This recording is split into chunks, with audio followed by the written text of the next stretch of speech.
In this session, we're joined by the IDB and the IFC to hear about investment from an international organization's perspective.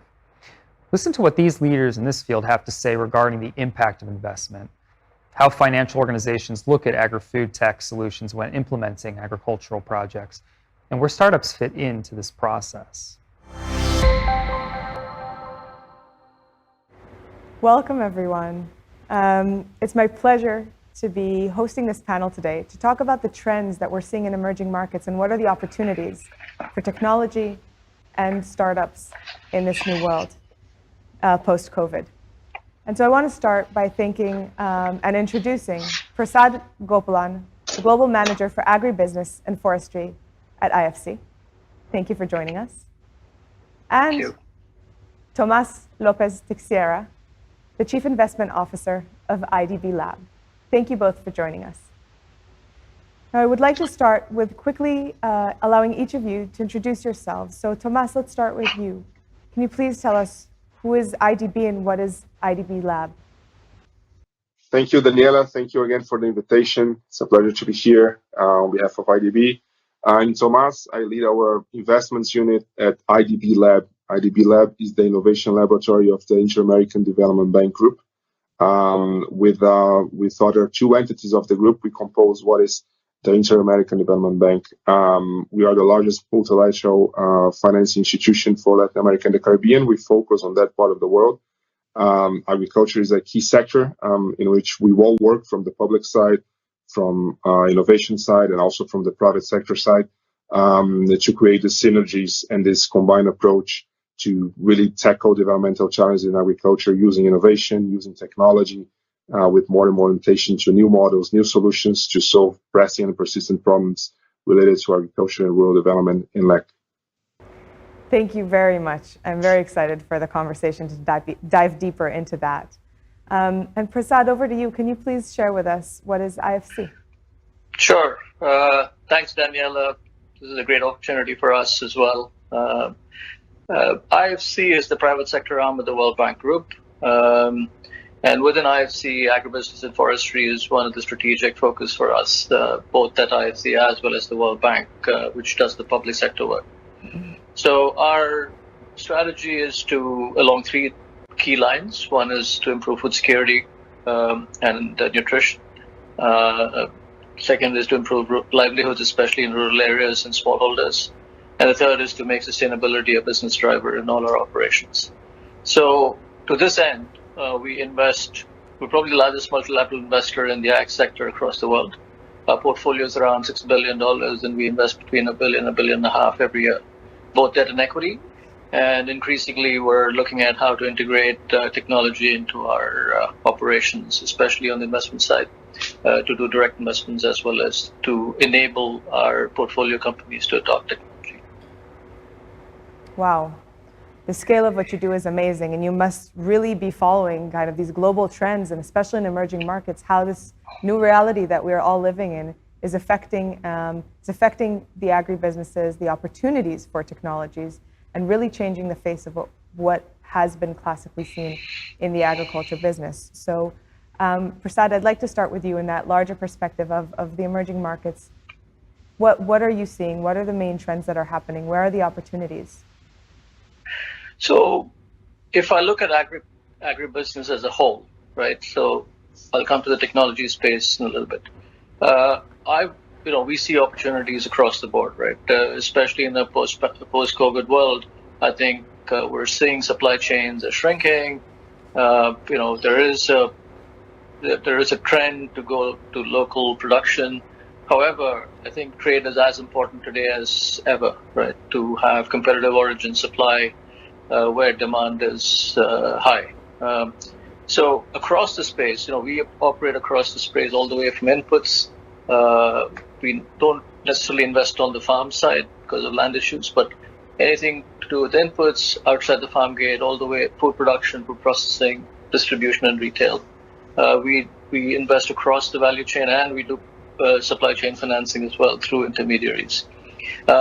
We see opportunities across the board, right? So if you look at, by and large, you have competitive origins producing competitive commodities, Latin America, Eastern Europe, locations as such, and the demand where the population epicenter is, which is Asia. So I think we're seeing those two as kind of the centers of gravity of supply and demand, and within that we have other regions. Africa is a big focus for us, obviously, especially given the impact of COVID, and it could actually take people back into malnourishment and undernourishment given the economic impact. So our focus on Africa is paramount anyways. So having said that, that's the broader aspect. We focus on those three priority areas across our investments. Coming to AgTech, I think over the last, I would say, 5 years or so, right, we've seen most of the investments in AgTech going into developed countries, but we're seeing a rapid increase. I think, but reports say anywhere from $5 to $6 billion has been raised to invest in this new asset class. What we're also seeing is part of these investments going into emerging markets. So there are interesting trends happening, especially with the post-COVID situation, where where physical access is being limited. There, we're seeing e-commerce and food retail booming. Supply chain digitization is exploding.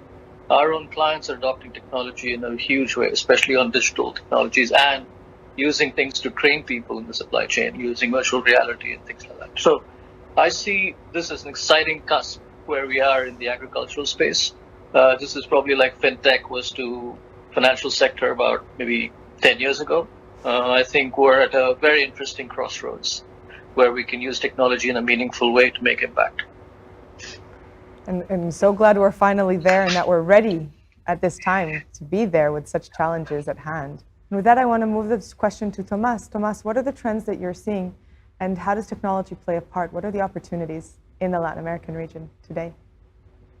Thank you so much, Daniela. And I think it's very aligned to what Prasad just mentioned. I think Latin America and the Caribbean is a huge opportunity, it's a huge market opportunity, it's also a huge impact opportunity. And that's why I think, with the World Bank and IDB as multilateral institutions are paying a lot of attention to this sector. If we see the three main challenges, developmental challenges related to agriculture in Latin America and the Caribbean, I think it becomes clear the size of the opportunity. We have the largest region in terms of production of many of the different crops, including grains, soybeans, corn, and others. And still, we have around 80% of our producers, especially the small and middle-sized producers, they are basically not so far adopting in optimal level technology and advanced practices. So that constitutes a huge market for AgTechs, for agricultural technology, and also for non-technological innovations. We've been seeing some interesting movements also around better managing crops and herds for cattle ranching, amongst others. We do need also to decouple negative environmental impact from expansion in output in agriculture. That's a key priority also for us at IDB. We don't want every time that production increases, and production is set to increase in the coming decades, that to be coupled with deforestation or negative environmental impact. And that's why I think the role of technology is so important. We started 3 years ago, about 3-4 years ago, really to help shaping up these AgTech ecosystem in Latin America and the Caribbean. At the time, there were around 60, 70 startups for AgTech in the region. Now we have more than 600. That's our last market landscaping. We also started investing more actively as anchor investors, both to acceleration programs, to funds, but also directly. This year we've done 4 or 5 investments in AgTech companies, including building this bridge with more advanced ecosystems such as Israel, with great support from SNC and other partners, including in Paraguay, for example. We are piloting a technology with an Israeli company called Suplant, really to help tomato producers to increase their yields using artificial intelligence and other type of practices. So the opportunity is huge. And as Prasad said, we see opportunities along the value chain, the ag value chain. So that includes before, at the farm, and after the farm. Before the farm, that's the world of inputs.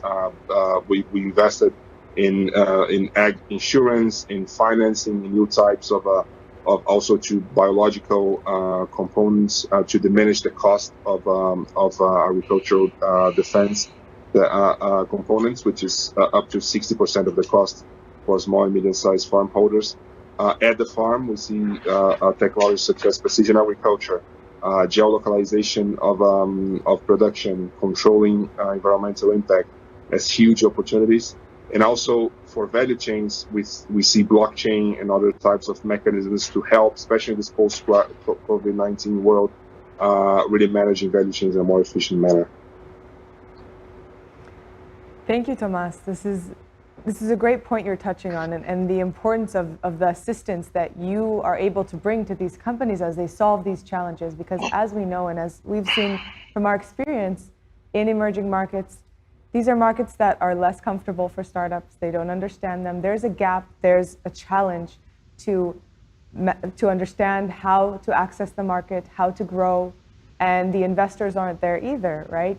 Prasad, you mentioned before, you see this jump in investment in agri-tech over the last 4 or 5 years really coming in developed markets, but that jump, that shift that has to happen to the emerging market context to be able to bring these high value technologies to these markets and help them reach that quickly and scale quickly. Yep. And so Prasad, I'm gonna move to you and really ask you kind of what your role is at the IFC, how you work with companies, how you help bridge that gap. Sure.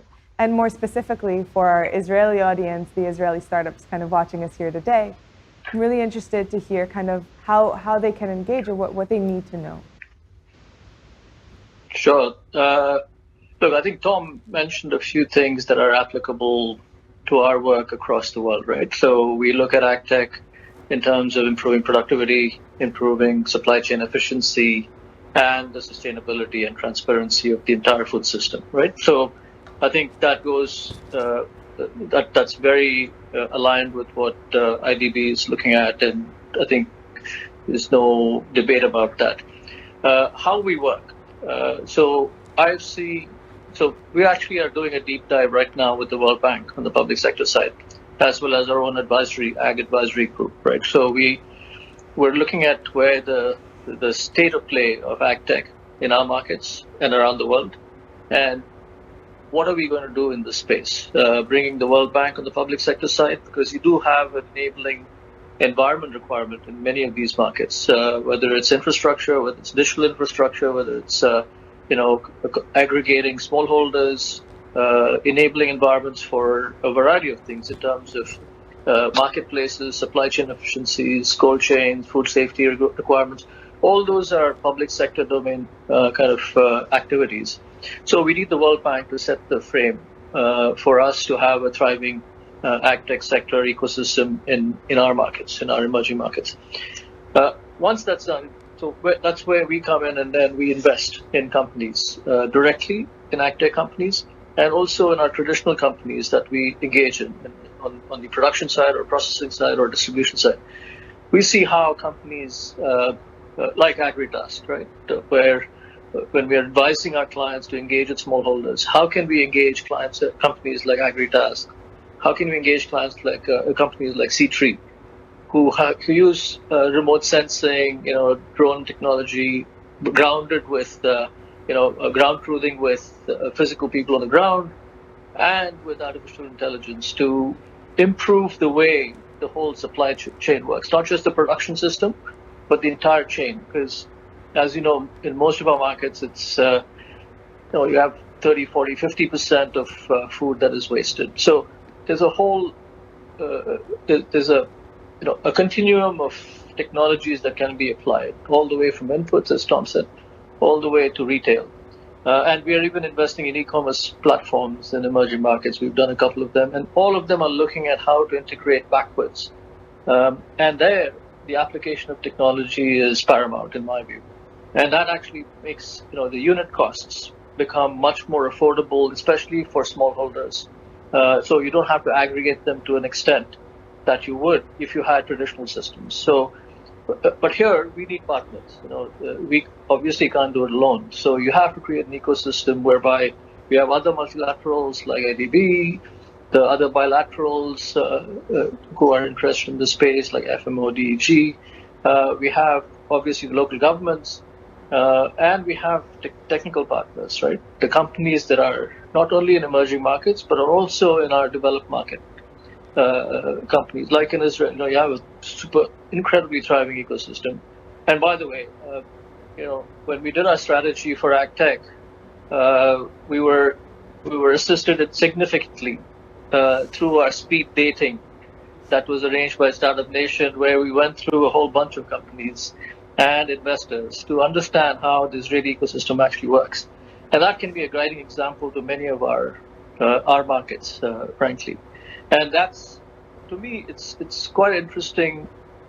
The key issue, in my view, would be the unit costs and the business case to be built in our markets, where the value addition is not as significant as it is in most developed markets.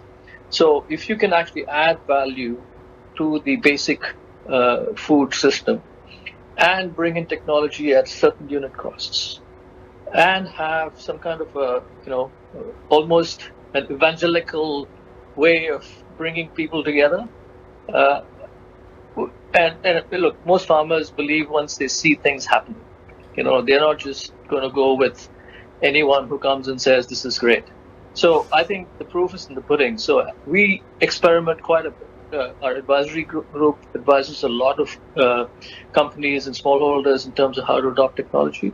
I think that's a very significant way of seeding some of these interesting technologies and try to adopt them as they move along the value chain. Oh, that's a great point, and it's really truly needed. As an Israeli startup, I think you hear these multilaterals, governments. These are all words that startups are afraid of. They're worried about the process, but the opportunity is there, and it's not only an opportunity for startups. The Israeli investors, as you said, there's different roles to play in these partnerships, and with that, Tomas, I kind of wanted to turn to you again. As you see the complementarities between the markets, how do investors play a part in this collaboration? Yeah, totally, and it's incredible the alignment with what Prasad just mentioned. Let me build on this point of unit economics, because I think that's a key point that it's really kind of a key indicator for us also in the decision making for investments, which is bringing down unit economics so that more farmers can adopt, or more players in the ag value chains can adopt technologies. And that's where we also see some great role of the multilaterals of IDB and World Bank and others to really create synergies with the public sector also.